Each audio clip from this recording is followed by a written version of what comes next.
প্রথমে তোমরা আমার সাথে ভিডিওটা দেখো। হিংসা তোলাবাজিরও অভিযোগ রয়েছে, সেই ছবি আরো একবার আপনাদেরকে আমরা দেখাচ্ছি। বদলের বাংলায় এবার দুষ্কৃতীদের জম পুলিশ, হাওড়ার ডোজ এবার মহেশতলাতেও।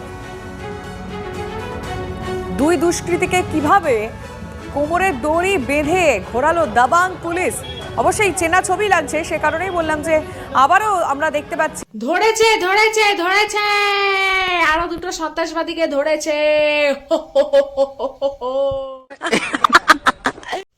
কি মনোরম দৃশ্য!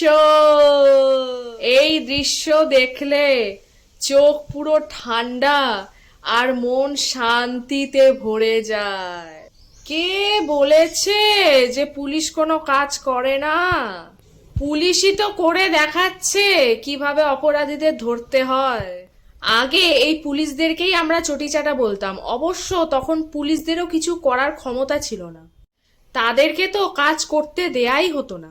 কিন্তু সরকার পরিবর্তন হবার পর সেই পুরনো পুলিশ অফিসাররাই তাদের হাত পা খুলে দিয়েছে, আর সেই পুলিশ অফিসাররাই এখন কাজ করে দেখাচ্ছে। নতুন মুখ্যমন্ত্রী মনে হয় প্রাক্তন মুখ্যমন্ত্রীর মতো আর বলবে না থানায় গিয়ে যে আমি গুন্ডা পুষি, ওদের ছেড়ে দাও। হায় রে ভগবান, 15টা বছর ধরে আমরা কোন মুখ্যমন্ত্রীর পাল্লায় পড়েছিলাম? এই রাজ্য ছিল মাফিয়াদের স্বর্গরাজ্য। ঠিক বলেছেন।